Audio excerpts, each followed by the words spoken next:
Hello, good morning India. Daily current affair सुबह 8 बजे, general science सुबह 9 बजे, मैथ्स मैजिक शाम 5 बजे, रेलवे की रीजनिंग शाम 6 बजे, Monday to Friday, back to back classes, live from studio. आज ही सब्सक्राइब करें वाईफाई स्टडी चैनल को। Hello friends, welcome to wifi study changing the way of learning. मैं विवेक एक बार फिर से आप सभी के साथ हूं एएलपी और ग्रुप डी के लिए स्पेशल जनरल साइंस की लाइव सेशंस लेकर। और जैसा कि पिछले सेशंस में हमने काफी कुछ फिजिक्स का कंप्लीट कर लिया है और 27 क्लास, ये 27th क्लास है, तो मोटे तौर पे अगर आप एक अच्छे ढंग से ना ज्यादा डीप और ना ज्यादा कम अगर आप फिजिक्स पढ़ना चाहते हैं तो नॉर्मली 40 to 45 लेक्चर्स लगते हैं। मेरी बात समझ रहे हैं? नॉर्मली 40 to 45, जिसमें कुछ तो मैंने 2-2 घंटे के भी दिए हैं।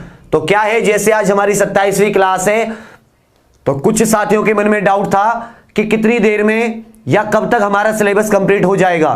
समझ रहे हैं ना आप लोग? तो सिलेबस जो है 40 क्लास में 40 क्लासेस में कंप्लीट करने की कोशिश करूंगा। इसका मतलब अभी 13 क्लास और हैं, टॉपिक ज्यादा नहीं बचे हैं। मोटे तौर पे अगर टॉपिक्स की बात कर लूं तो आज जैसे हमारा इलेक्ट्रिसिटी 2-3 दिन इस पे रह जाएंगे, उसके बाद में मैग्नेटिज्म 2 दिन इसको मान लीजिए या 1 दिन, उसके बाद में आ जाएगा आपका थर्मोडायनेमिक्स। थर्मोडायनेमिक्स मतलब ये जो ऊष्मा वगैरह जो होती है या जो मतलब हीट ट्रांसफर होती है एक जगह से दूसरी जगह, ऊष्मा कैसे ट्रांसफर होती है, थर्मोडायनेमिक्स, न्यूक्लियर फिजिक्स और आपके जो है मतलब परमाणु भौतिकी, मॉडर्न फिजिक्स जिसे बोलते हैं। और एक टॉपिक जो भी रह गया था कैमरा, टेलीस्कोप, ये सब क्या होते हैं। और इसके अलावा एक जो छोटा सा टॉपिक है वो है रोटेशनल मोशन का।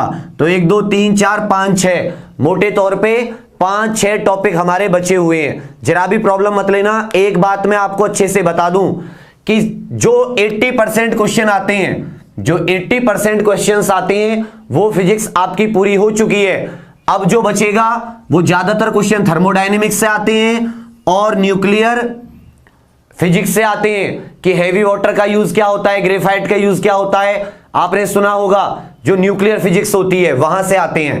कुछ क्वेश्चंस जो इलेक्ट्रिसिटी से आते हैं वो डीपली नहीं आते। डीपली नहीं आते कहने का मेरा मतलब है कि आपसे ये नहीं पूछेगा बहुत ज्यादा डीपली क्वेश्चन, सिंपल सिंपल पूछेगा जैसे कि volt is the SI unit of, कि वोल्ट किसकी एसआई यूनिट है या वोल्ट किसका एसआई मात्रक है। तो ऐसे सिंपल सिंपल क्वेश्चन पूछेगा। तो मैं भी आपको जहां डीपली की जरूरत होगी वहां डीपली और जहां जरूरत नहीं होगी वहां कतई नहीं। तो स्टार्ट करते हैं इलेक्ट्रिसिटी। इलेक्ट्रिसिटी समझने से पहले आपको एक चीज समझनी होगी। आप बचपन से समझते आते होंगे कि एक चीज होती है चार्ज, जिसे इलेक्ट्रिक चार्ज भी आप लोग कह सकते हैं, इलेक्ट्रिक चार्ज, या आप इसे विद्युत आवेश भी कह सकते हैं। तो क्वेश्चन आता है कि सर ये आवेश नाम की चीज होती क्या है, व्हाट इज चार्ज, एक्चुअल में चार्ज है क्या। तो मैं आपको सिंपल सी लैंग्वेज में क्या बताऊंगा कि भाई जैसे हमारा द्रव्यमान होता है, हमारा क्या होता है, मास होता है। मास क्या है हमारे लिए, फंडामेंटल है। मास हमारे लिए क्या है, बेसिक है। द्रव्यमान हमारे लिए क्या है, बेसिक कह लो या फंडामेंटल कह लो। इसी तरह चार्ज भी या आवेश भी एक फंडामेंटल क्वांटिटी है। कैसी क्वांटिटी है, एक मूल राशि है या फंडामेंटल क्वांटिटी है। फंडामेंटल मूल राशि से समझ लो, एक मूल राशि छोड़ दो, एक फंडामेंटल प्रॉपर्टी है, क्योंकि राशियां तो साथ ही होती हैं। एक क्या है, फंडामेंटल प्रॉपर्टी, या हर एक चीज का मूल गुण है जिसकी वजह से अगर उसको किसी इलेक्ट्रिक फील्ड में रख देते हैं, सारी चीजें समझते चलना अच्छे से, किसी विद्युत क्षेत्र में रख देते हैं तो it experiences a force either of attraction और रिपल्सन। कहने का मतलब है कि मान लो ए नाम की कोई चीज है, ए नाम को मैंने किसी इलेक्ट्रिक फील्ड के पास रख दिया, तो या तो ये अपनी तरफ को खींचेगा इसे या ये इससे दूर जाएगा। या तो इधर इस पे क्या लगेगा, अट्रैक्शन, या क्या लगेगा इस पे, रिपल्सन। तो मेरा कहने का मतलब है दुनिया की हर एक चीज, हर एक वस्तु के अंदर चार्जेस होते हैं जिसकी वजह से अगर उसको किसी इलेक्ट्रिक फील्ड में रखा जाता है उसको किसी विद्युत क्षेत्र में रखा जाता है तो उसके ऊपर एक अट्रैक्शन, आकर्षण या विकर्षण, मतलब एक दूसरे की अट्रैक्शन और रिपल्सन का क्या लगता है, फोर्स लगता है, बल लगता है। और उसी फंडामेंटल मूल चीज को हम लोग किस नाम से जानते हैं, चार्ज नाम से या विद्युत आवेश नाम से जानते हैं। अभी भी आपके दिमाग में ये चीजें क्लियर नहीं होंगी, 1 मिनट दीजिए, दूसरे तरीके से लेते हैं।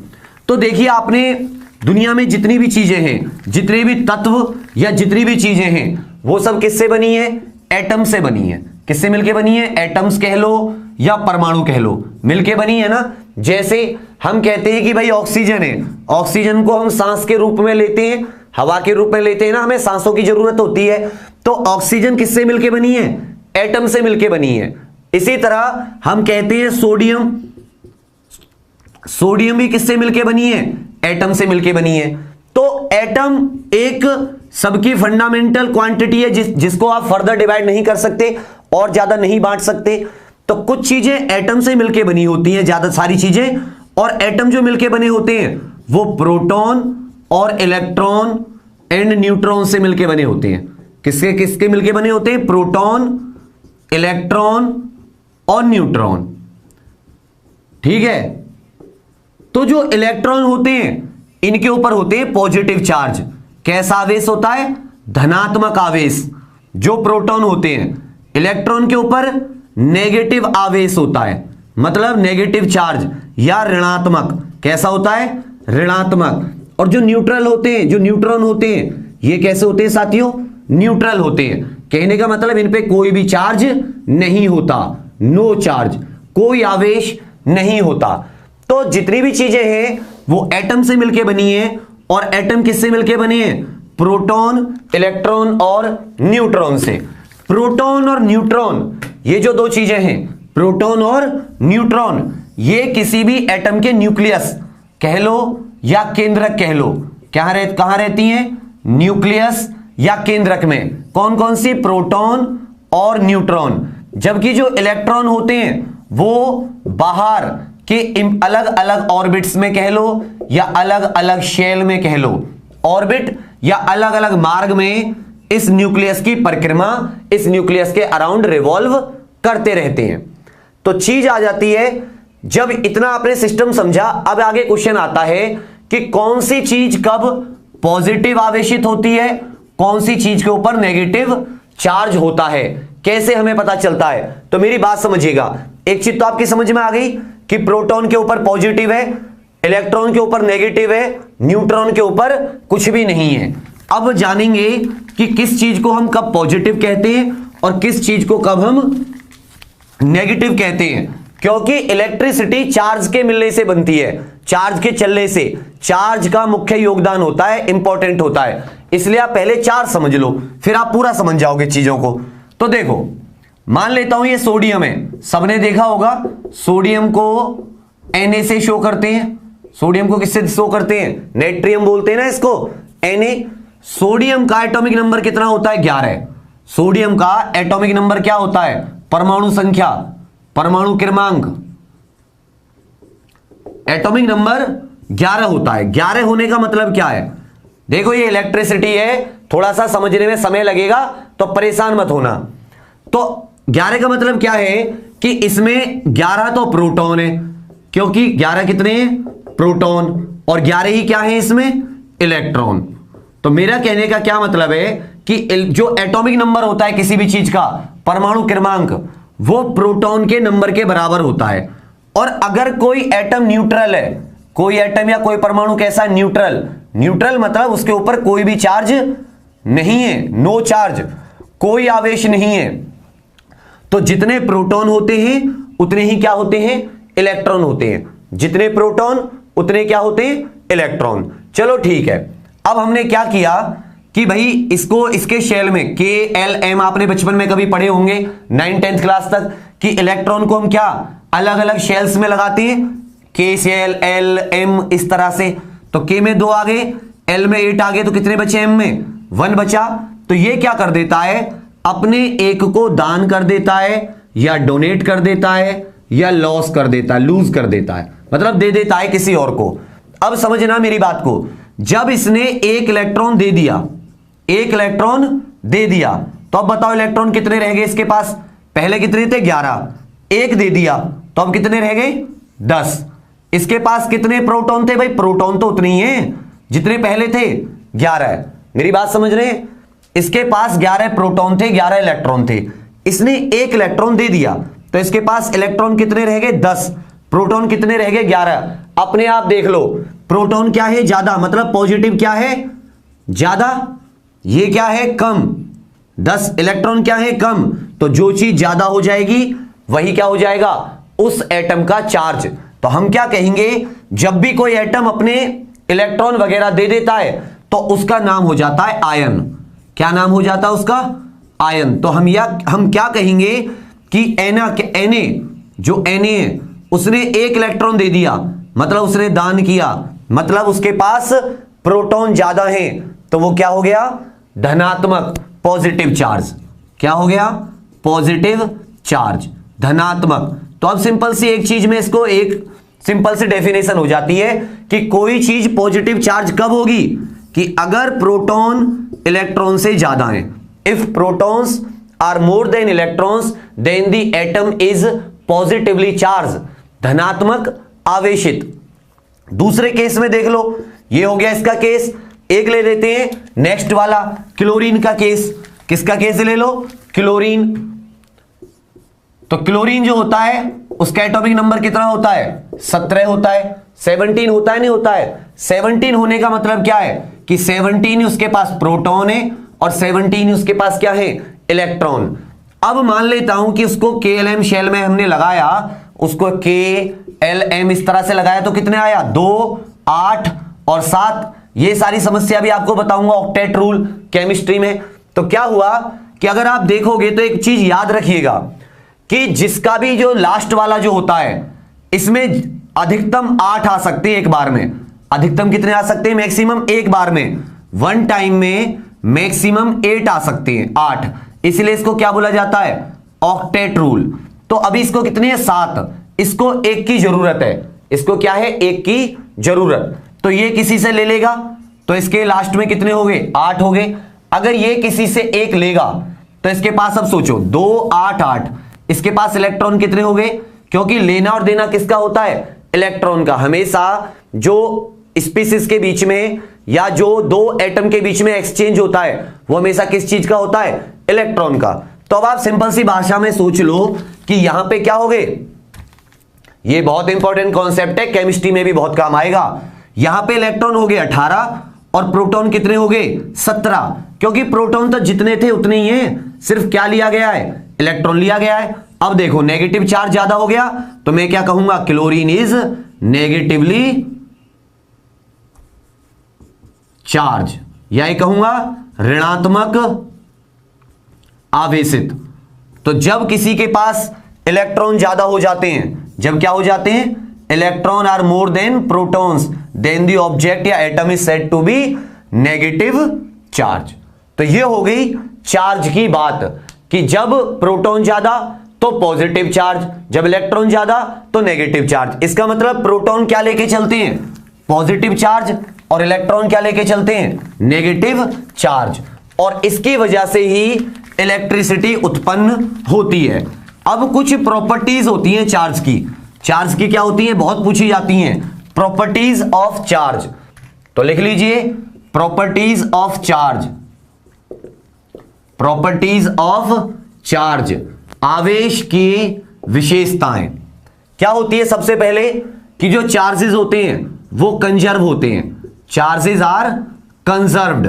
कंजर्व्ड मतलब कि आवेश संरक्षित होते हैं। संरक्षित होने का कहने का मतलब है साथियों कि charges neither created nor destroy, ना तो आवेश बनते हैं ना आवेश उत्पन्न होते हैं, बस वो एक चीज से दूसरी चीज में ट्रांसफर हो जाते हैं। आप ऐसा समझ सकते हो कि जो टोटल चार्ज होते हैं किसी भी सिस्टम के वो हमेशा कांस्टेंट रहते हैं। जैसे ये वाला केस था सोडियम और क्लोरीन वाला। भाई देखो इसके पास 11 इलेक्ट्रॉन थे, इसके पास 17 थे पहली बार में, दूसरी बार में इसके पास कितने रह गए? 10, इसके पास कितने हो गए? 18। समझ रहे हैं ना? टोटल जोड़ लो, 11 और 17 कितने हो गए? 28। इसके भी टोटल जोड़ लो, 11 और 17 28। तो दोनों में सेम चार्ज रहा, यहां भी 28, यहां भी 28। इसका मतलब चार्जेस हमेशा क्या रहते हैं, टोटल चार्ज कांस्टेंट रहता है, कम ज्यादा नहीं होता। ना चार्ज का ना तो निर्माण होता है, ना ही चार्ज का विनाश होता है। Charge is neither created nor destroy. शाबाश। नेक्स्ट चीज जो आती है वो आ जाती है आपकी charges are quantized. Charges are quantized. जो आवेश होते हैं, आवेश क्वांटाइज्ड होते हैं, क्वांटाइज्ड। अब ये बताओ क्वांटाइज्ड का मतलब क्या है। तो देखो, इलेक्ट्रॉन जो होता है, इलेक्ट्रॉन के ऊपर जो चार्ज होता है वो होता है 1.6 इंटू 10 की पावर माइनस 19 कूलाम। क्योंकि चार्ज की जो एसआई यूनिट है, चार्ज की एसआई यूनिट है कूलाम्ब। क्या है? कूलाम्ब। COULOMB। और दिखाते किससे? कैपिटल सी से। चार्ज का एसआई मात्रक क्या हो गया? कूलाम्ब। शो किससे करते हैं? कैपिटल सी से। और अगर आपको चार्ज को दिखाना हो तो चार्ज के लिए आप स्मॉल क्यू या बड़ा वाला इनमें से कोई से का भी इस्तेमाल कर सकते हैं। तो इलेक्ट्रॉन के ऊपर इतना चार्ज होता है और प्रोटॉन के ऊपर सेम। क्योंकि तभी तो मैंने क्या बताया था, अगर इलेक्ट्रॉन और प्रोटॉन इक्वल हैं तो एक दूसरे को क्या कर देते हैं? कैंसिल। और एटम क्या रहता है? न्यूट्रल। एटम के ऊपर कोई चार्ज नहीं रहता। तो प्रोटॉन के ऊपर कितना चार्ज होता है? 1.6 इंटू माइनस 19 कूलाम्ब। अब यहां से एक चीज आती है कि चार्जेस आर क्वांटाइज्ड। इस चीज का कहने का मेरा मतलब क्या है? तो इस चीज से मतलब है कि हमेशा जो चार्जेस ट्रांसफर होते हैं वो इस तरह से होते हैं, 1 इंटू 1.6 इंटू 10 की पावर माइनस 19, या 2 इंटू 1.6 इंटू 10 की पावर माइनस 19, या 3 इंटू 1.6 इंटू 10 की पावर माइनस 19। मतलब इंटीग्रल मल्टीपल में इंटीजर होते हैं ना, 1 2 3, कभी भी चार्ज आधा, 1/3, 1/4, 1/6 इस तरह से फ्रैक्शन में ट्रांसफर नहीं होता, एक जगह से दूसरी जगह नहीं जाता। वो हमेशा कैसा जाता है? इंटीग्रल 1 2 3, मतलब कंप्लीट क्वांटिटी जाती है। ऐसा नहीं जाता एक और एक के साथ आधा चला जाए, ऐसे चार्ज कभी ट्रांसफर नहीं होते। तो इसीलिए उनको क्या कहते हैं? Charges are quantize. कि जो आवेश होते हैं वो क्वांटाइज होते हैं या एक जगह से दूसरी जगह पूर्ण मात्रा में जाते हैं, कंप्लीट क्वांटिटी में जाते हैं। देन नेक्स्ट आ जाता है third point, like charges ripple, like charges ripple while unlike charges attract, unlike attract। कहने का क्या मतलब है मेरा? इससे कहने का मतलब है कि जो नेगेटिव और नेगेटिव होते हैं ये एक दूसरे को रिपल करते हैं, या इनमें क्या होता है? विकर्षण होता है। इनमें क्या होता है? विकर्षण। समझना, रिपल्सन। जो लाइक चार्जेस होते हैं वो एक दूसरे से दूर जाने की कोशिश करते हैं, एक दूसरे के पास नहीं आते, चाहे माइनस माइनस या प्लस प्लस, इनमें क्या होता है? रिपल्सन। तो जो एक जैसे चार्ज होते हैं वो एक दूसरे से दूर जाते हैं, रिपल करते हैं। जबकि जो अपोजिट चार्ज होते हैं, अपोजिट कैसे? माइनस प्लस, एक दूसरे को क्या करेंगे? अट्रैक्ट या आकर्षित, एक दूसरे की तरफ क्या हो जाएंगे? आकर्षित। जबकि ये जो होंगे या प्लस माइनस, ये भी क्या होंगे? एक दूसरे की तरफ अट्रैक्ट। तो like charges ripple while unlike charges attract each other। Next चीज जो आ जाती है इसकी नेक्स्ट प्रॉपर्टी में वो आ जाती है कि अगर मान लो कोई होलो, कोई खोखला कंडक्टर है। कैसा कंडक्टर है? कोई खोखला। मतलब इस तरह से मान लो एक होलो पाइप है, ये खोखली है, इसके अंदर कुछ नहीं है, होलो या कह लो खोखली। तो जो चार्जेस होते हैं, जो चार्जेस होते हैं वो कहां से कहां इकट्ठे हो जाते हैं? इसकी सतह पर। कहां इकट्ठे हो जाते हैं? इसके सरफेस पर या सतह पर इकट्ठे हो जाते हैं। They tend to be on the surface of a hollow conductor. अगर कोई खोखला चालक है या होलो कंडक्टर है तो चार्जेस कहां इकट्ठे हो जाते हैं? उसकी सरफेस पे। और यही कारण है कि आपको सलाह दी जाती है कि मान लेते हैं अगर बिजली पड़ रही है, आप रास्ते में जा रहे हो, बारिश हो रही है और कहीं पे बिजली गिर जाती है, बिजली कहते हैं ना बिजली गिर गई, लाइटनिंग, ठीक है, कहीं पे लाइटनिंग हिट कर जाती है, तो आपको सलाह दी जाती है कि अगर आप कार में बैठे हुए हो तो कार के खिड़की दरवाजे बंद करके उसी में आराम से बैठे रहो।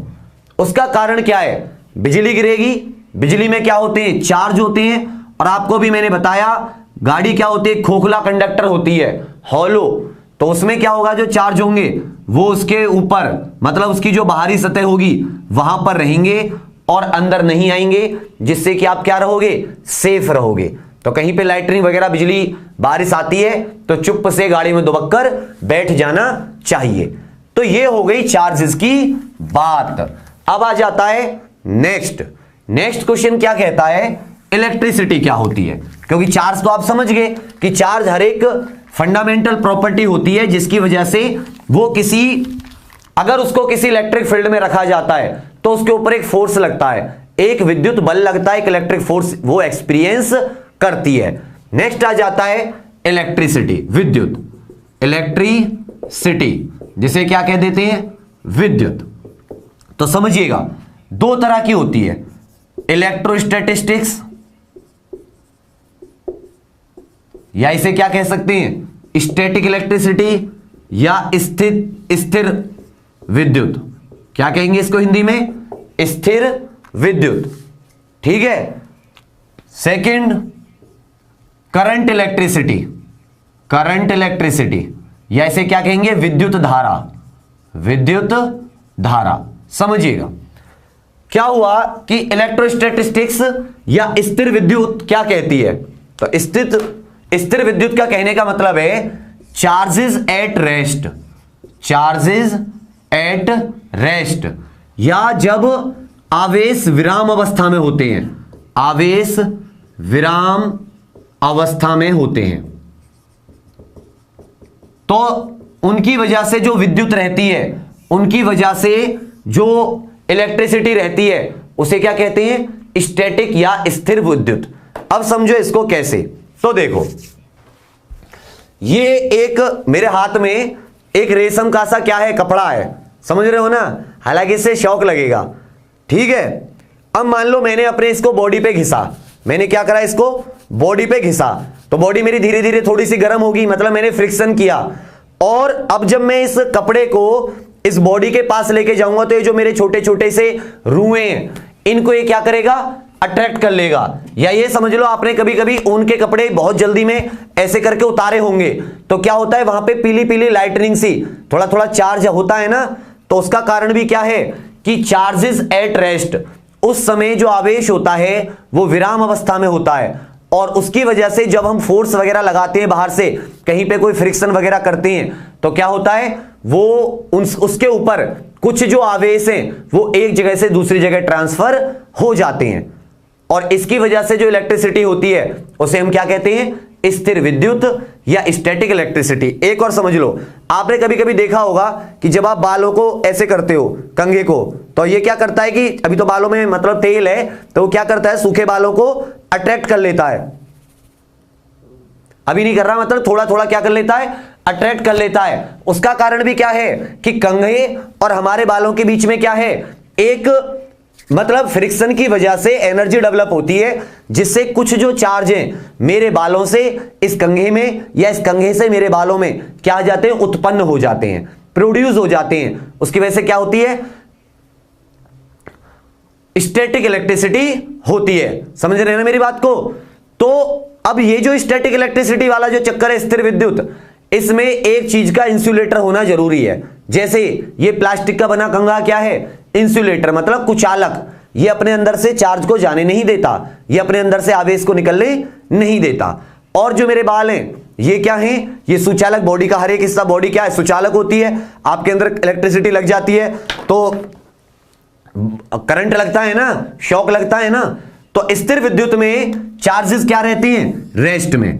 अब इसको समझिएगा कि मैं एक टेबल बनाऊंगा, उसमें कुछ चीजें होंगी, इसके ऊपर एक दो क्वेश्चन आते हैं कि मान लो अगर आप कांच को रेशम के कपड़े से रगड़ते हो, आप गिलास को या कांच को रेशम के कपड़े से सिल्क से रगड़ते हो, सिल्क से फ्रिक्शन करते हो या रगड़ते हो, तो बताइए किसके ऊपर नेगेटिव चार्ज होगा और किसके ऊपर पॉजिटिव चार्ज होगा। तो याद रखिएगा ये इसमें आपको ऐसे कोई इसकी रफ एंड टफ वो नहीं है कि इसको समझाया जाएगा, इसको याद रखना पड़ेगा, क्योंकि ये हमने क्या बनाई है, ये कन्वेंशन या परंपरा बनाई है कि ग्लास के ऊपर कौन सा चार्ज आएगा, पॉजिटिव, और रेशम के कपड़े के ऊपर कौन सा चार्ज आएगा, नेगेटिव। ये ऋणात्मक आवेशित होगा और ये धनात्मक आवेशित होगा। थोड़ा थोड़ा है ना, ये जो इलेक्ट्रिसिटी है ना, ये ऐसे समझ में नहीं आती बच्चे, इसमें थोड़ा समय लगता है, तो आप प्लीज परेशान मत होइएगा। और मैं देखो आप लोगों को आपका वो दिखा दूं, मतलब क्या बोलते हैं उसे, एक्चुअल चेहरा। देखो आप लोग कितने सारे हो, बिना कहे आप लोगों ने कितने, इसलिए मैं कहता हूं, कहते हो ना लाइक लाइक क्यों करते हो, इसलिए कहना पड़ता है लाइक के लिए। चलिए कोई बात नहीं, ठीक है। तो ये क्या हो गई, करंट ये इलेक्ट्रोस्टैटिस्टिक्स, मतलब चार्जेस एट रेस्ट। तो अब एक टेबल सी बना लीजिए कि किसको किससे रगड़ने पर कौन सा चार्ज डेवलप होगा, फिर आपको इसमें आगे घुमाते हैं, ठीक है।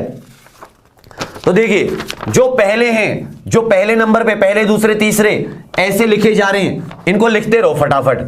फर, रोए, ग्लास, कांच, इंपॉर्टेंट, इसको याद कर लो, इसके अलावा ना भी करोगे चल जाएगा। लकड़ी, वुड, एम्बर, एम्बर क्या होता है, पुराने जमाने की लकड़ी जिसकी फोसिल जीवाश्म बन जाते हैं, तो उसको क्या कहते हैं, एम्बर। इसको लिख लो, पुराने समय की लकड़ी, इसमें बहुत ज्यादा चमक आती है, और ये जेमस्टोन मतलब पत्थरों, जो अच्छे अच्छे पत्थर होते हैं ना, उसके लिए भी इस्तेमाल किया जाता है। पुराने जमाने की या पुराना जीवाश्म, लकड़ी का पुराना जीवाश्म, ओल्ड फोसिल। पेपर, कागज, मेटल, धातु, चमड़ा, लेदर। एक्चुअल में आज थोड़ी तबीयत ठीक नहीं है, आज मतलब बहुत ज्यादा दर्द हो रहा है बाएं तरफ, कभी कभी हो जाता है मुझे, तो उसकी वजह से सही से भी नहीं हो रहा कुछ, ठीक है। परेशान मत होइए, सारी चीजें समझा दूंगा, अभी क्वेश्चन करोगे फटाफट आंसर आएंगे। मानव शरीर, ह्यूमन बॉडी, ह्यूमन, ठीक है। तो याद रखिएगा। अब नीचे की तरफ समझ लो, अगर मान लो आप पहले वाले से, ऊपर वाले से नीचे वाले को कराओगे, कोई भी ले लो, जैसे मैंने क्या लिया था, कांच किससे लिया था, सिल्क से। कांच किससे लिया था, एक सेकेंड, इस पे यहां पे रेशम और कर लो, इसको 9 कर लो, इसको 10 कर लो, इसको 11, मान लो यहां पे 8वां सिल्क कर लो, रेशम। तो मान लो ये ऊपर है, पहले आता है ग्लास, और सिल्क क्या आता है बाद में।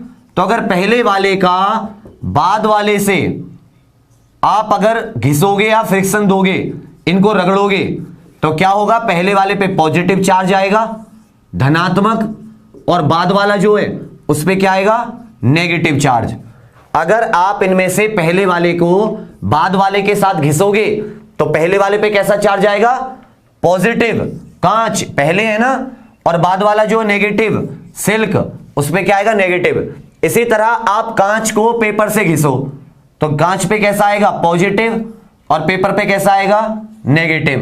अब आप फर को कांच के साथ घिसो, ऊपर वाले को नीचे वाले के साथ, तो अब की बार फर के पास क्या आएगा, पॉजिटिव, और इसके साथ क्या आएगा, नेगेटिव। अगर आप इन दोनों को एक दूसरे से, फर मतलब जो छोटे छोटे बाल होते हैं, उनको अगर आप कांच के साथ घिसते हो, तो इस पे क्या आएगा, पॉजिटिव, इस पे क्या आएगा, नेगेटिव। यहां तक कोई डाउट, ठीक है, गुड। नेक्स्ट आ जाता है कि सर मान लेते हैं कि 2 स्टैटिक चार्ज हैं, मतलब एक, अब देखो इसको आगे समझते हैं कि अगर 2 स्टैटिक चार्ज हैं, उनके ऊपर कोई फोर्स लग रहा है, तो फोर्स कितना होगा, किसने बताया है कितना फोर्स लगेगा, तो उसी की बात करेंगे। तो देखो डाल दीजिए कुलाम्स लॉ, कुलाम्स लॉ या कुलाम्ब का नियम, कुलाम्ब का नियम। तो कुलाम्स लॉ क्या कहता है कि मान लो 2 स्थिर चार्ज हैं, 2 स्टैटिक चार्ज, स्टैटिक का मतलब समझ रहे हो, स्थिर, जो एक जगह से दूसरी जगह नहीं जा रहे। इसका नाम रख लो Q1, इसका नाम रख लो Q2। इन दोनों के बीच में जो डिस्टेंस है, दूरी है, वो है R। मेरी बात समझ रहे हैं? इसका Q1, इसका Q2, इन दोनों के बीच में जो दूरी है वो कितनी है? R। तो force is directly proportional to Q1 गुणा Q2। ये जो चार्ज हैं इनकी मल्टीप्लाई डिवाइडेड बाय ये जितना भी इनके बीच की दूरी है उसका वर्ग, स्क्वायर। इन दोनों का गुणा, जो आवेश हैं उनका product divided by square of the distance between them. इन दोनों के बीच में जितना डिस्टेंस है, वर्ग है, उसका क्या होता है? स्क्वायर। समझ रहे हैं ना मेरी बात को? तो ये क्या होता है? कूलम्ब्स। ये इन दोनों के बीच में कितना फोर्स लगेगा, ये मान लो एक दूसरे को कितना रिपल करेंगे। अगर ये पॉजिटिव पॉजिटिव है तो क्या करेंगे? एक दूसरे को रिपल, और नेगेटिव है तो एक दूसरे को रिपल, अपोजिट है तो एक दूसरे को अट्रैक्ट। तो इसका मतलब अगर दो चार्ज r दूरी से हैं तो उनके बीच में क्या हो जाएगा? Force is directly proportional to Q1 into Q2 and indirectly व्युत्क्रमानुपाती किसके? R स्क्वायर के।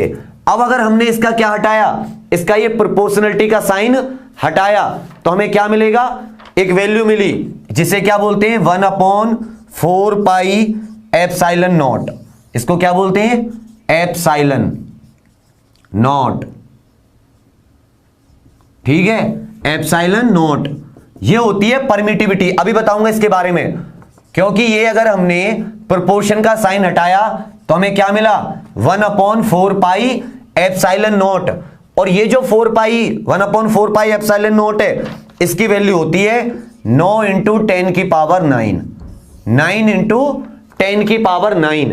अब एक चीज याद करिए कि जब मैं आपको कूलम्ब चार्ज के बारे में एक बार बता रहा था तो मैंने बताया था कि मान लो दो चार्ज हैं, ठीक है, जो 1 मीटर की दूरी पे हैं और कितने कितने कूलम्ब के हैं? 1 कूलम्ब के हैं। उनका मतलब Q1 भी कितने कूलम्ब चार्ज है?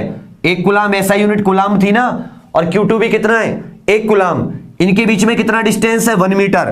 तो अगर आप इसको रखोगे फॉर्मूले को तो इन दोनों के बीच में कितना फोर्स लगेगा?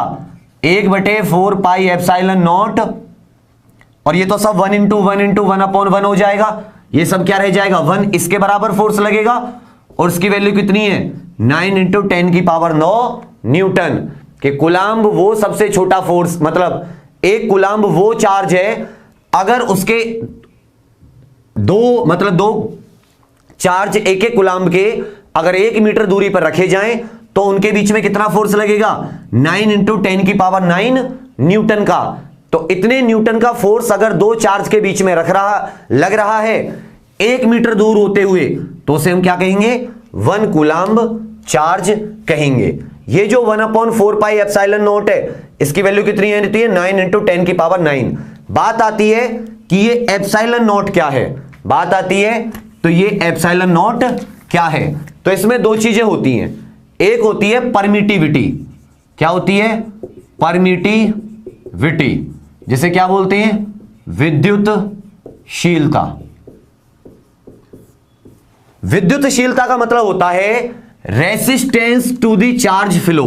मेरी बात समझिएगा कि मटेरियल का रेसिस्टेंस, पदार्थ का, मटेरियल या पदार्थ का चार्ज के लिए विरोध, चार्ज के लिए विरोध।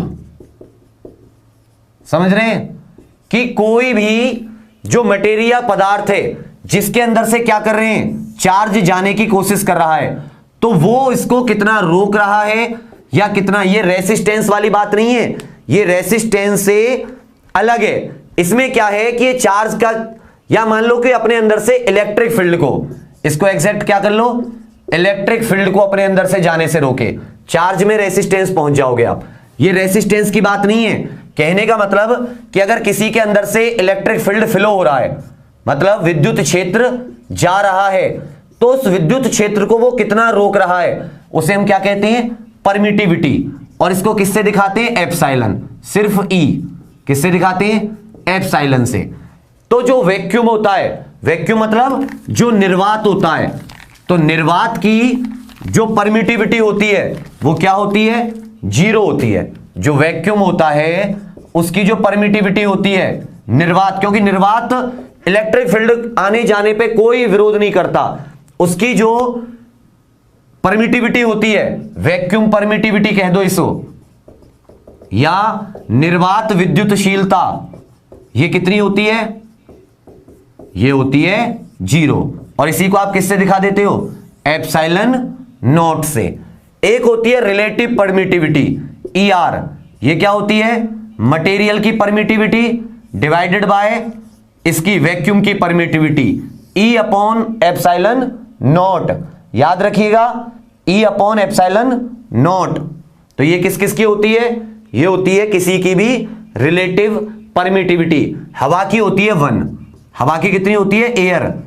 एयर की रिलेटिव परमिटिविटी कितनी होती है? वायु की 1। और बाकी जितने भी मटेरियल होते हैं उन सब की 1 से ज्यादा होती है। वैक्यूम की 0, उसके बाद हवा की लगभग 1, वो भी कौन सी? रिलेटिव परमिटिविटी, क्योंकि हवा और एप्सिलॉन नॉट का एयर की कितनी हो जाती है? 1। और जितने भी बाकी मटेरियल होते हैं उन सब की क्या होती है? 1 से ज्यादा। ये होती है रिलेटिव परमिटिविटी या विद्युतशीलता, निर्वात विद्युतशीलता। तो 1 अपॉन, और इसकी जो वैल्यू होती है एप्सिलॉन नॉट की, ये होती है 8.85 इंटू 10 की पावर 12 फेराडे पर मीटर। 8 पॉइंट इसकी वैल्यू लिख लेना एप्सिलॉन नॉट की, ये कई बार पूछ ली जाती है। एप्सिलॉन नॉट 8.85 इंटू 10 की पावर -12 फेराडे पर मीटर। इस वैल्यू को याद कर लेना, जैसे इलेक्ट्रॉन का चार्ज याद करना पड़ेगा, 1.6 इंटू 10 की पावर -19 कूलाम्ब। चलिए नेक्स्ट आ जाता है इलेक्ट्रिक फील्ड। नेक्स्ट क्या आ जाता है? Electric field.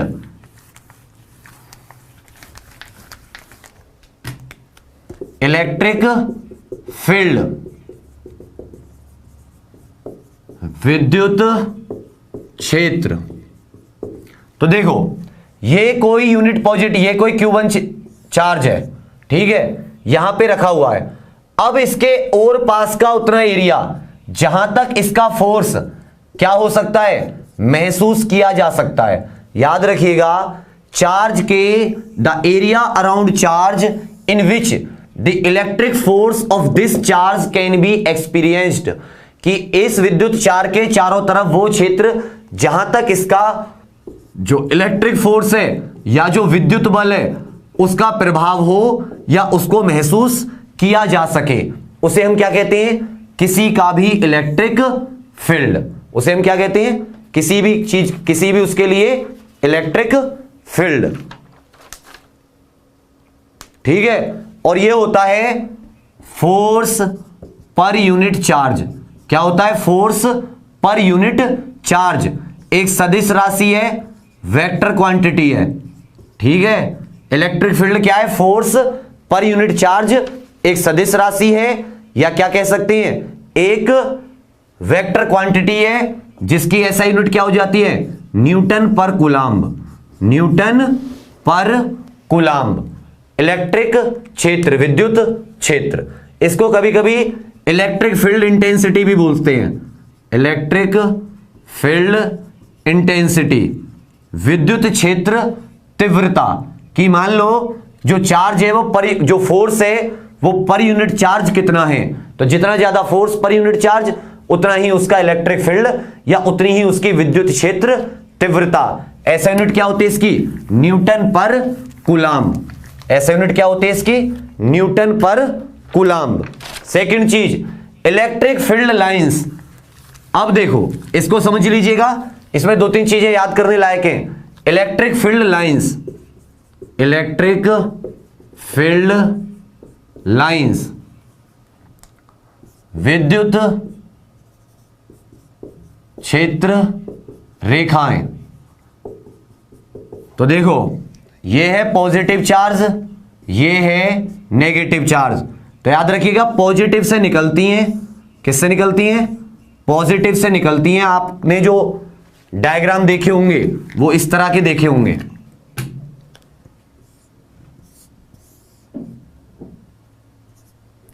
पॉजिटिव से बाहर की तरफ और नेगेटिव को अंदर की तरफ। कहने का मतलब, अगर नेगेटिव है तो आपको इस तरह से मिलेगा, अंदर की तरफ आता हुआ, इनवर्ड, अंदर की तरफ इनवर्ड। और ये कन्वेंशन है, एक परंपरा है। और पॉजिटिव से किस तरफ कैसे लगेगा आपको, बाहर की तरफ निकलता हुआ। तो किस तरह से जाती हैं ये, सोर्स क्या होता है इनका, पॉजिटिव होता है सोर्स या स्रोत, और ये क्या होता है नेगेटिव, सिंक।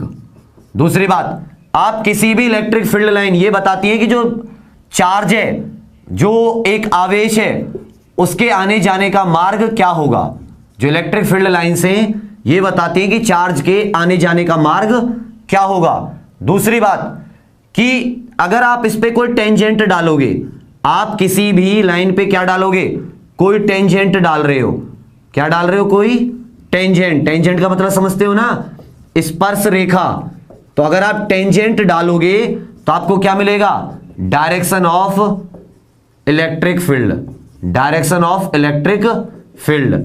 जो टेंजेंट होते हैं किसी भी इलेक्ट्रिक फील्ड लाइन पे, वो क्या देते हैं, डायरेक्शन ऑफ इलेक्ट्रिक फील्ड बताते हैं। या जो स्पर्श रेखा होती हैं वो विद्युत क्षेत्र की दिशा बताते हैं, किस दिशा में। आप किसी भी लाइन पे टेंजेंट डाल लो, आपको क्या मिल जाएगी, इलेक्ट्रिक फील्ड की डायरेक्शन। सेकंड चीज, कोई भी दो इलेक्ट्रिक फील्ड लाइंस जो होती हैं, कोई भी दो इलेक्ट्रिक फील्ड लाइंस जो होती हैं, टू इलेक्ट्रिक फील्ड लाइंस, वो एक दूसरे को इंटरसेक्ट नहीं करती। मतलब ऐसे नहीं, एक फील्ड लाइन ये जा रही हो, एक ये, कभी भी ऐसे इंटरसेक्ट नहीं करती, एक दूसरे को नहीं काटती। क्योंकि मान लो ये यहां पर काट रही हैं और इस पॉइंट पर मैं एक टेंजेंट डाल देता हूं, एक टेंजेंट हो गया इस पॉइंट पे इस तरह से, और इसके लिए क्या हो गया टेंजेंट इस तरह से। तो एक बात सोचो, किसी भी एक पॉइंट पे दो टेंजेंट तो हो नहीं सकते। हम सर्कल में पढ़ते हैं ना, ये एक पॉइंट है तो इसके ऊपर कितने टेंजेंट हो सकते हैं, एक टेंजेंट हो सकते हैं। किसी भी दो पॉइंट पे, यार क्या हो गया ये इसको फेंक दो, इसको बंद कर, क्या है ये पता नहीं, ठीक है।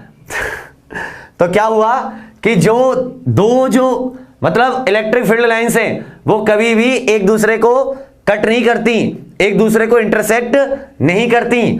तो क्या होता है कि उनके ऊपर दो टेंजेंट अलग अलग डायरेक्शन में, और कभी भी दो टेंजेंट नहीं जा सकते, ठीक है। तो ये क्या हो जाता है कि दो इलेक्ट्रिक फील्ड लाइन से होती हैं, कभी भी एक दूसरे को इंटरसेक्ट नहीं करती। क्लियर है, चलिए नेक्स्ट आ जाता है electric volt, potential difference. Next topic क्या होगा, पोटेंशियल डिफरेंस। पोटेंशियल डिफरेंस, वो अलार्म था अब याद आई है, पोटेंशियल डिफरेंस। पर आज कितनी जल्दी अलार्म कैसे लग गया, विभव या पोटेंशियल मान लो, विभव, इलेक्ट्रिक पोटेंशियल या विभव। तो देखो ये मान लो अनंत है, ये क्या है, इन्फिनिटी, अनंत, और यहां पे कोई इलेक्ट्रिक फील्ड है, यहां पे क्या है, कोई इलेक्ट्रिक फील्ड, विद्युत क्षेत्र, समझ लेना इसको, इलेक्ट्रिक फील्ड। अब यहां से आप एक Q पॉजिटिव चार्ज, किसी धनात्मक आवेश को आप अनंत से इस इलेक्ट्रिक फील्ड में किसी पॉइंट तक लाना चाहते हैं। मेरी बात समझ रहे हैं, आप इस Q चार्ज को यहां से उठाकर आप इस इलेक्ट्रिक फील्ड या विद्युत क्षेत्र में लाना चाहते हैं। बेटा इसमें सबसे इंपॉर्टेंट क्या है कि इसमें जो इलेक्ट्रिसिटी है उसे हमारे भारत में नहीं बनी, वो विदेश में बनी। हमें उसे इंग्लिश में पढ़ना ज्यादा वो रहेगा फायदा, थोड़े इंग्लिश वर्ड ज्यादा यूज होंगे। तो विद्युत क्षेत्र में लाने के लिए जो हमने वर्क किया, जो हमने कार्य किया, तो work done per unit charge, per unit positive charge in bringing it from infinity to a point in electric field, कि आपने किसी आवेश को अनंत से लाने, अनंत से किसी विद्युत क्षेत्र में एक बिंदु तक लाने में जो कार्य किया उसे क्या कहते हैं, पोटेंशियल कहते हैं या विभव कहते हैं। दिखाते किससे हैं, V से। इसका जो SI मात्रक है वो हो जाएगा वोल्ट, क्या हो जाएगा, वोल्ट, या क्या कह सकते हैं, जूल पर कूलाम्ब, जूल पर कूलाम्ब। ऐसा ही मात्रक क्या हो गया इसका, वोल्ट या जूल पर कूलाम्ब। इलेक्ट्रिक पोटेंशियल, विभव। नेक्स्ट होता है इलेक्ट्रिक करंट, इलेक्ट्रिक करंट या विद्युत धारा, विद्युत धारा। विद्युत धारा होती है charge per unit time, charge flowing per unit time. अभी तक हम जिसकी भी बात कर रहे थे वो चार्ज कैसे थे, रेस्ट में रुके हुए थे। अब मान लो इस पॉइंट से चार्ज दूसरे पॉइंट तक चले जाए, अगर आपने कोई क्या लगा दिया, बल लगा दिया या कोई फोर्स, और उस फोर्स को लगाने की वजह से चार्ज एक जगह से दूसरी जगह जाने लगे, तो charge flowing per unit time, उसे क्या कहते हैं, इलेक्ट्रिक करंट। दिखाते किससे, आई से। इसकी ऐसा यूनिट क्या होती है, एम्पियर। ऐसा यूनिट क्या होती है, एम्पियर। और एम्पियर को आप दूसरे शब्दों में क्या कह सकते हैं, coulomb per second, coulomb per second. I equal to Q upon T. कहने का मतलब है आपसे इसमें से 5 से 7 क्वेश्चन जो हमेशा आते हैं वही पूछे जाएंगे। एक तो इनके SI मात्रक पूछ लेगा, एक इनकी डेफिनेशन पूछ लेगा, एक इसमें कि 2 लाइन क्यों कट नहीं करती हैं ये पूछ लेगा, तीसरा इसमें आपको न्यूमेरिकल पूछ लेगा। तो न्यूमेरिकल वगैरह मैं कराता रहूंगा। और सर अब क्वेश्चन लगा दीजिए, थोड़े क्वेश्चन देखिएगा। तो अभी है ना, इसमें इतनी चीजें इंपॉर्टेंट रहनी है, इतनी चीजें क्या हैं, इंपॉर्टेंट रहनी है। अब इसमें बताओ कोई चीज आपको समझ में नहीं आई होगी, नहीं आ रही होगी, एक क्वेश्चन करके दिखा दो इतनी देर तक मुझे, ठीक है।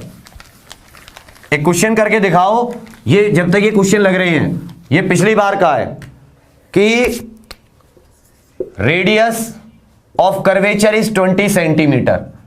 रेडियस ऑफ कर्वेचर क्या है, वक्र त्रिज्या 20 सेंटीमीटर है, वक्र त्रिज्या कितनी है, 20 सेंटीमीटर। तो where should an object be placed in front of convex lens, या कॉन्केव मिरर कर दो, concave mirror, to get real inverted and enlarged image. Question समझ रहे हैं मेरी बात आप, ये क्वेश्चन आया हुआ है आरआरबी में कि एक कॉन्केव दर्पण, अवतल दर्पण की वक्रता त्रिज्या 20 सेंटीमीटर है। वस्तु को कहां रखें, वस्तु को कहां रखें कि प्रतिबिंब उल्टा वास्तविक उल्टा वह वस्तु से बड़ा बने, वस्तु से बड़ा बने। क्वेश्चन है ये कि where should an object be placed in front of a concave mirror to get a real inverted and enlarged image. अवतल दर्पण की वक्रता त्रिज्या 20 सेंटीमीटर है, वस्तु को कहां रखें कि प्रतिबिंब वास्तविक उल्टा वे वस्तु से बड़ा बने। तो A beyond 20 centimetre, B at 20 centimetre, इसका मतलब 20 सेंटीमीटर से परे, इसका मतलब 20 सेंटीमीटर पर बिल्कुल, सी अनंत पर, इंफिनिटी पर, डी सी और एफ के बीच में, सी व एफ के बीच में। बताइए, समझ रहे ना क्वेश्चन को?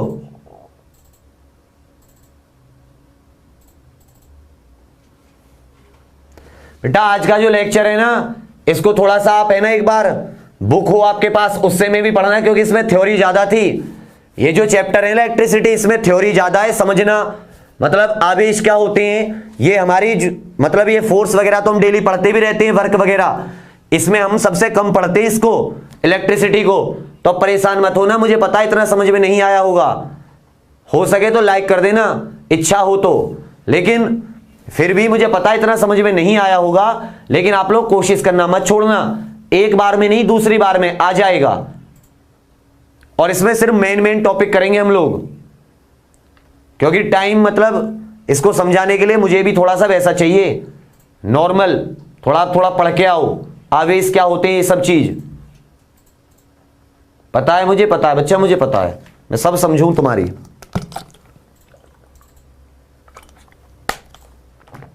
ठीक है, देखो कितना तुम लोगों ने दिमाग लगाया, ज्यादातर आंसर सही कर रहे हैं। एक ने भी ये नहीं बताया आंसर सही क्या होगा।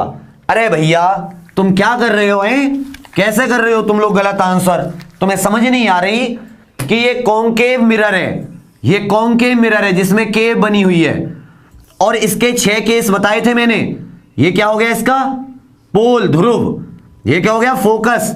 फोकस से डबल क्या हो गया? सेंटर। सेंटर और पोल तक की जो दूरी होती थी, इसी को तो आर बोलते थे, वक्रता त्रिज्या। तो एक बात बताओ, जितनी ऑब्जेक्ट पास आती रहती थी, जितनी ऑब्जेक्ट पास आती रहती थी, उसकी इमेज दूर जाती रहती थी। ठीक है, दूर जाती रहती थी, नहीं जाती रहती थी? तो सही बात है कि जब हम ऑब्जेक्ट को कहां ले आते थे, सी और एफ के बीच में, तो उसकी जो इमेज होती थी वो कहां बनती थी? सी से परे बनती थी। कैसी बनती थी? सी से परे। कैसी होती थी? उल्टी, वास्तविक और वस्तु से बड़ी। तो कहां रखने पे आएगी? सी और एफ के बीच में रखने पर। मतलब अगर आप 20 सेंटीमीटर से कम पर रखोगे थोड़ा सा सी और एफ के बीच में, तो वस्तु का जो प्रतिबिंब होगा वो उल्टा होगा, वास्तविक होगा और उसके साइज से बड़ा होगा। तो कहां रखोगे? सी और एफ के बीच में। बहुत सारे आंसर सही कर रहे थे और बहुत सारे गलत, इसलिए मैंने गलत वालों को डांटा, सही वालों को शाबाश। कोई बात नहीं, समझ लो। एक केस आपने देखा था, पहले अनंत पे होता था, अनंत पे होती थी तो कहां बनती थी? यहां पर। फिर पास आए तो कहां पे बनने लगी? इन दोनों के बीच में। यहां पर आ गए तो बिल्कुल एग्जैक्ट नीचे बन गई। अब जैसे अब यहां पे साइज बिल्कुल बराबर हो गया, तो इसके बाद में जितना पास आएगी साइज क्या होगा? बड़ा होगा। यहां पे बड़ा, यहां पे आ जाएगी तो बहुत बड़ा, लेकिन कहां पे? इन्फिनिटी पे बनेगी, अनंत पे। इन दोनों के बीच में आ जाएगी तो कैसी होगी? दूसरी तरफ बनेगी, और कैसी बनेगी? वर्चुअल। जबकि हमें क्या बनानी थी? इन्वर्टेड। क्लियर है ये चीज? सही है, आया हुआ था, ये देख रहा था मैं क्वेश्चन। नेक्स्ट आ जाता है आपका, एक बच्चे ने पूछा था कमेंट में, नेक्स्ट क्या था? अब आ जाता है आपके आज के लेवल का पहला क्वेश्चन। फटाफट आंसर दीजिए इसका, और थोड़ा चेक कीजिए कुछ चीजें दिमाग में रुकी हैं नहीं रुकी हैं। रुकी होंगी कुछ ना कुछ, जाना मत आप लोग प्लीज। और लाइक कर दीजिए यार, आप लोग लाइक वाइक नहीं करते हो। बताइए, क्वेश्चन नंबर 1 है, ऐसा यूनिट, सॉरी 1 वोल्ट। 1 वोल्ट क्या है? Define 1 volt. सबसे पहला क्वेश्चन, 1 वोल्ट क्या है? शाबाश। 1 वोल्ट क्या है? क्वेश्चंस।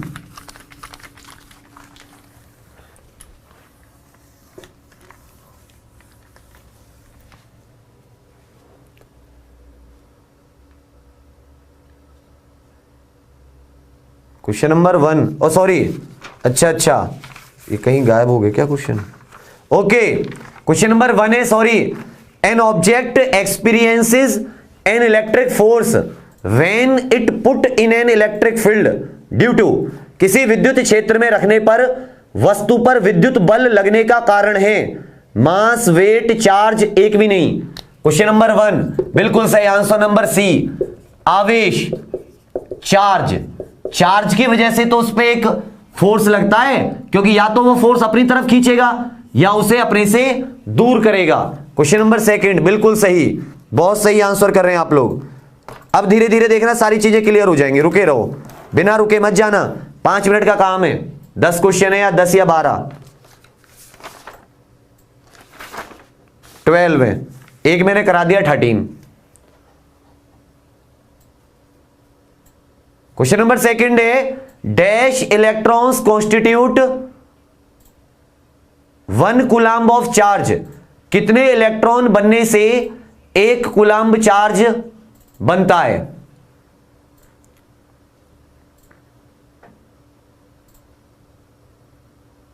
शाबाश।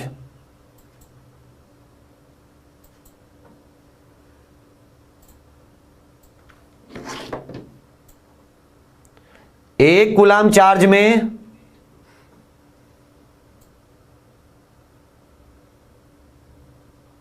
बेटा हमारी क्लास देखकर कोई वो नहीं बनाएगा, ये सब लोग करा रहे हैं। ऐसा कुछ नहीं है कि जो हम जो पढ़ाएंगे वही क्वेश्चन नहीं आएंगे, ऐसा कुछ नहीं होता भाई। हम तो टॉपिक करा रहे हैं, बच्चा तो हर चीज पढ़ के आएगा। अब वो ऐसा सोच के बनाने लगे तो फिर तो मुश्किल हो जाएगी।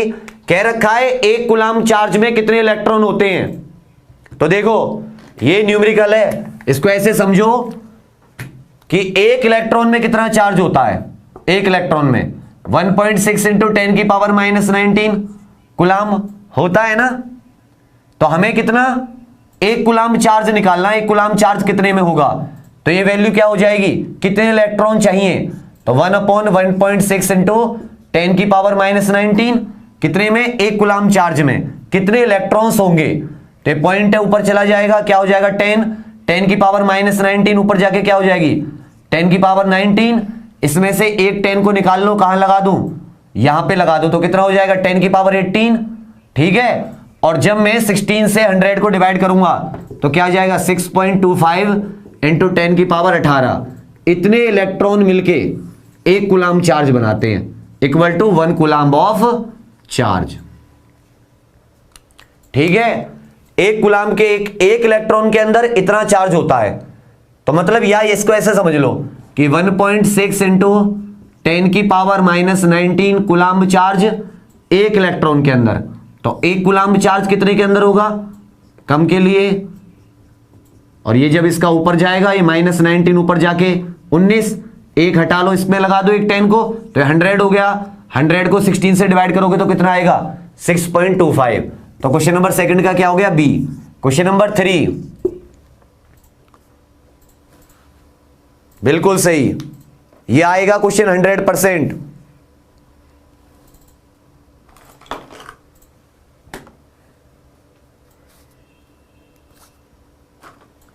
शाबाश,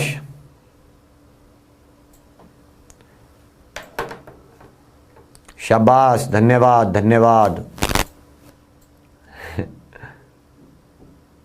बेटा एक इलेक्ट्रॉन में 1.6 इंटू 10 की पावर -19 कूलाम चार्ज होता है, मैंने लिखवाया है माइनस में। और एक कूलाम चार्ज में कितने इलेक्ट्रॉन होंगे, तो इतना कूलाम चार्ज मिलके क्या बनाता है एक इलेक्ट्रॉन के अंदर। तो 1 कूलाम चार्ज क्या होगा 1/1.6, जब इसको डिवाइड करेंगे तो 6.25 6.25 10 की पावर घात 18 10 की घात 18 इलेक्ट्रॉन मिलके एक कूलाम चार्ज बताएंगे। क्वेश्चन नंबर 3 है, अगर एक सिल्क के कपड़े को ह्यूमन बॉडी इंसान के शरीर से रगड़ा जाए तो इसमें कौन सा सही होगा।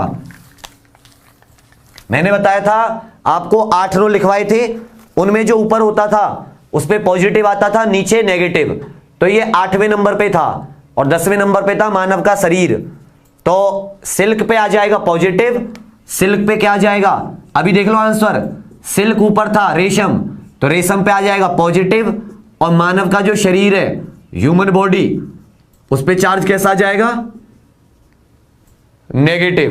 तो option number A, question number 3 का ऑप्शन नंबर ए आंसर होगा। ए वाला बेटा, ऊपर वाले एक टेबल लिखवाई थी ना आपको, ऊपर वाले पॉजिटिव नीचे वाले नेगेटिव। सिल्क 8वें नंबर पे था और शरीर 10वें नंबर पर। उस टेबल को एक बार देख लेना। हाँ, 7वें 8वें जो भी नंबर पे था वो silk. Question number 4, which of the following is correct about charge. Charge के बारे में कौन सी बात सही है, चार्ज के बारे में कौन सी बात सही है। बेटा ये वो है बाबू, एक गोल्ड लीफ इलेक्ट्रोस्कोप होती है, उससे पता कर लेते हैं। हालांकि हम क्या मानते हैं, ये एक कन्वेंशन है, परंपरा, हम ये पहले से परंपरा मानते चलते हैं, या फिर हमने बाद में एक्सपीरियंस मतलब एक्सपेरिमेंट करके देखे तब पता चला कि जब एक दूसरे को अट्रैक्ट करें, मान लो कि हमने रेशम को पहले रगड़ा बॉडी से, फिर रेशम को लकड़ा कांच से, तो हमने देखा कांच से तो वो दूर जा रहा था, तो इसका मतलब कांच में और रेशम में एक जैसे हैं। भाई कांच से दूर जा रहा था ना जब इससे रगड़ा।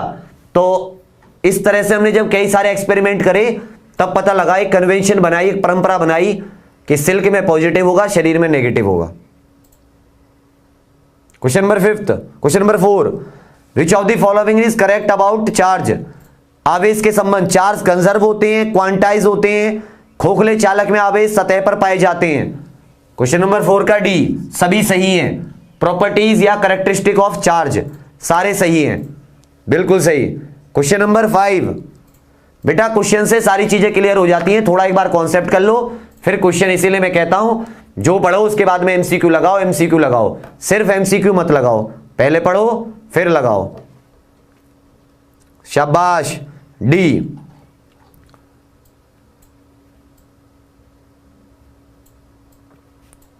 Question number 5, which of the following is incorrect? इनमें से कौन सा सही नहीं है? प्रोटॉन के पास पॉजिटिव होते हैं, बिल्कुल सही है। इलेक्ट्रॉन के पास नेगेटिव होते हैं, बिल्कुल सही है। न्यूट्रल एटम में प्रोटॉन ज्यादा होते हैं इलेक्ट्रॉन से, या नेगेटिव चार्ज में इलेक्ट्रॉन ज्यादा होते हैं। ऋणात्मक आवेशित परमाणु में इलेक्ट्रॉन ज्यादा पाए जाते हैं। एबीसीडी कौन सा सही है? नेगेटिव पॉजिटिव तो कभी भूलोगे नहीं, न्यूट्रल मैंने अभी बताया ही था। आंसर सही करना है इसका। 5वें का क्या आएगा बच्चा? कुछ ए सी डी क्या दे रहे हो आंसर? बिल्कुल सही सी।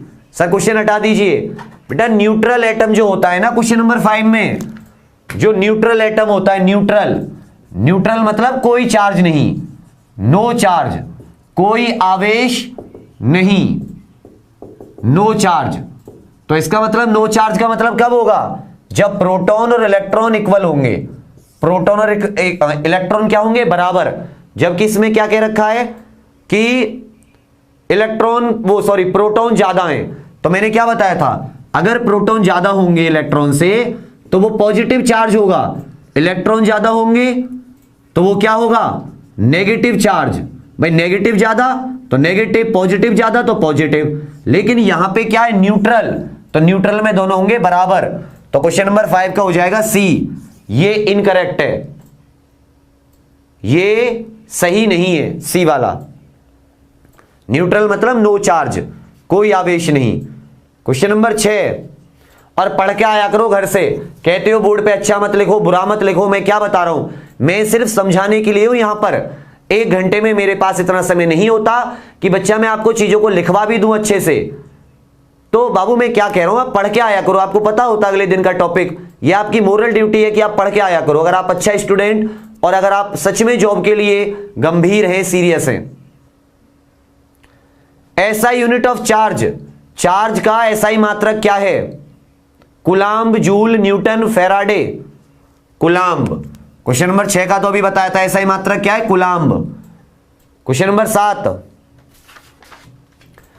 SI unit of electric potential, विद्युत विभव की एसआई यूनिट क्या है?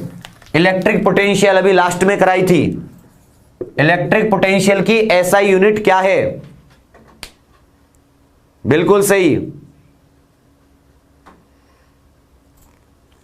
कल इलेक्ट्रिसिटी का आगे पढ़ के आना, रेसिस्टेंस, रेसिस्टिविटी, पैरेलल, समांतर, प्रतिरोध वगैरह जो होते हैं, सीरीज, इन सबको अच्छे से। पावर क्या होती है? शक्ति। ऐसा यूनिट ऑफ इलेक्ट्रिक पोटेंशियल बिल्कुल सही, वोल्ट। वोल्ट मतलब जूल बटे कूलाम्ब, वर्क अपॉन वर्क पर यूनिट चार्ज था ना, उसे हम किससे शो करते थे? वोल्ट से। ए। क्वेश्चन नंबर 7 का ए। क्वेश्चन नंबर 8,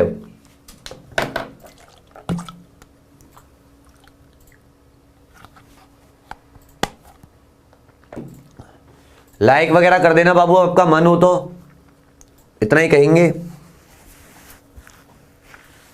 और हिम्मत मत हारना, नहीं समझ में आ रहा है कभी मुंह बनाने लगो, समझ में नहीं आ रहा, समझ में नहीं आ रहा, मुझे पता है, बट समझना तो पड़ेगा बेटा, कोशिश तो करनी होगी। किसी 10 कूलाम्ब आवेश को अनंत से विद्युत क्षेत्र में लाने पर 60 जूल कार्य किया गया। बेटा अगर आप सब पढ़ के आ जाओगे यहां क्या करोगे तो आपको पता चलेगा। आप पढ़ो तो सही, यहां चीजें दोबारा क्लियर हो जाएंगी। एक बार थोड़ा सा आपको ज्ञान होगा, थोड़ा सा हम, और नहीं पढ़ के आओ और समझ में आ जाए तो फिर आने की जरूरत ही नहीं है। कितना अच्छा रहेगा। तो विद्युत विभव बताइए। बिल्कुल सही। तो देखो जूल, वर्क कितना किया गया, वर्क क्या होता है जूल में, तो आपको कार्य बता रखा है कितना, 60 जूल 60। चार्ज कितना है कूलाम्ब में, बता रखा है साफ साफ 10 कूलाम्ब चार्ज।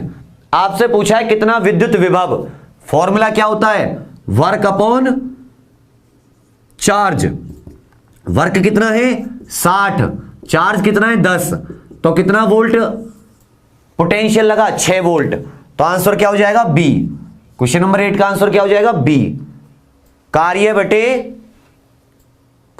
आवेश, कार्य कितना दे रखा है 60 जूल, आवेश कितना है 10 जूल। 60 को 10 से डिवाइड करोगे 6 वोल्ट। क्लियर है, बिल्कुल सही। Next question number 9।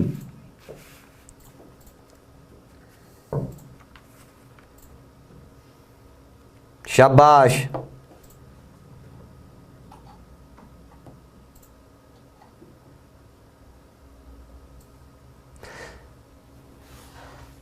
बिल्कुल सही। Question number 9 sorry, 50 coulomb of charge, 50 coulomb of charge flow in a conductor for 5 second, find the amount of current phloem. एक चालक में 5 सेकंड में 50 कूलाम्ब आवेश निकलता है, तो विद्युत धारा की मात्रा ज्ञात कीजिए। फटाफट बताइए इसका क्वेश्चन नंबर 9 का। तो इसमें पहले जो जो दे रखा उसको उतार लो। चार्ज, चार्ज मतलब आवेश, आवेश मतलब क्यू, कितना दे रखा है 50 कूलाम्ब, टाइम कितना दे रखा है 5 सेकंड।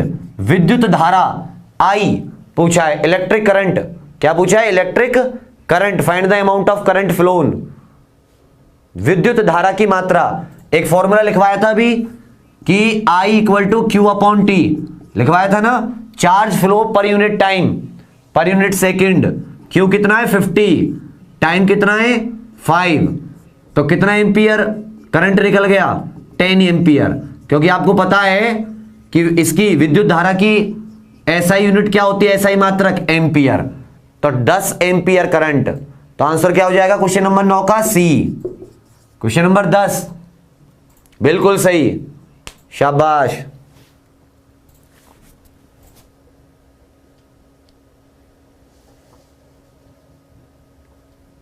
अब बेटा मैं एक फिरकनी बन जाऊं, हेलीकॉप्टर बन जाऊं, स्लो क्वेश्चन करा रहा हूं यार, कभी सेटिस्फाई रहोगे जिंदगी में? मरते मरते मास्टर बीमार सीमार होते हुए कैसे तो करा रहे हैं, स्लो फास्ट कैसे कराऊं बाबू? क्वेश्चन है, आराम से तो कराऊंगा, किसी को समझ में नहीं आएगी।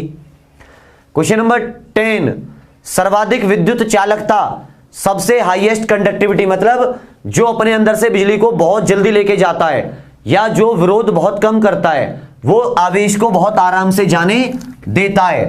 तो सबसे अच्छा होता है चांदी, सिल्वर। सबसे अच्छा क्या होता है, चांदी या सिल्वर। फिर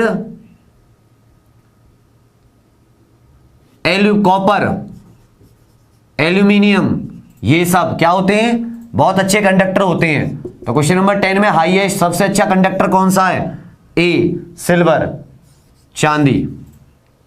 शाबाश। Question number 11,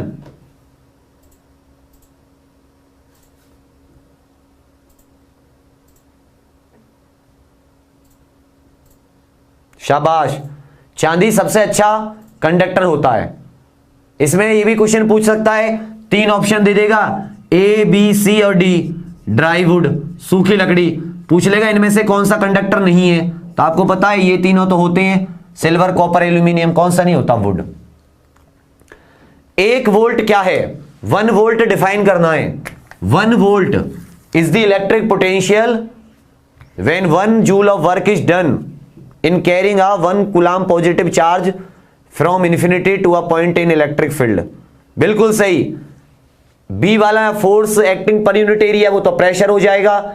charge flowing per unit area ये अलग हो जाएगा। तो इसमें कौन सा रह गया, ए वाला, कि 1 वोल्ट, सर क्वेश्चन हटा दीजिए, volt equal to work upon charge, कार्य बटे आवेश। तो 1 वोल्ट कब होगा? जब 1 जूल और 1 कूलाम, तो 1 से 1 कट गया तो वोल्टेज भी कितना आ गया? 1 वोल्ट आ गया, नहीं आ गया? तो जब 1 जूल काम 1 कूलाम चार्ज को इंफिनिटी से लेकर किसी इलेक्ट्रिक फील्ड में लेकर आएगा, तब कितना लगेगा? 1 वोल्ट। तो क्वेश्चन नंबर 11 का क्या हो जाएगा? ए वाला, बिल्कुल सही। क्योंकि भाई देखो, ये भी 1 जूल, ये भी 1 कूलाम, एक दूसरे को कट गए, 1 से 1 कटा, कितना बचा? 1, तो 1 वोल्ट, बिल्कुल सही। क्वेश्चन नंबर 12,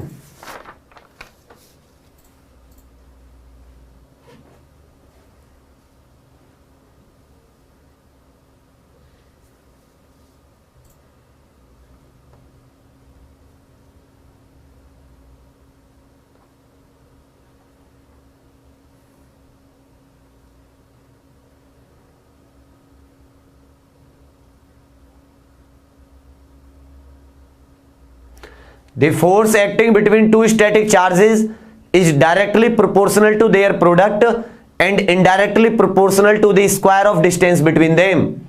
दो स्थिर आवेशों के बीच लगने वाला बल इनकी मात्रा के गुणनफल के अनुक्रमानुपाती तथा उनके बीच की दूरी के वर्ग के व्युत्क्रमानुपाती होता है। कौन सा नियम है ये?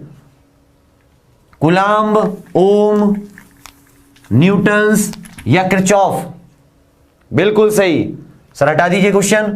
तो बेटा क्या बताया था मैंने? Force 1/4 pi epsilon nought, Coulomb law, इन दोनों के चार्ज के डायरेक्टली प्रोपोर्शनल, Q1 और Q2 के प्रोडक्ट, बोला है ना? प्रोडक्ट मतलब गुणनफल, और इनडायरेक्टली किसके है?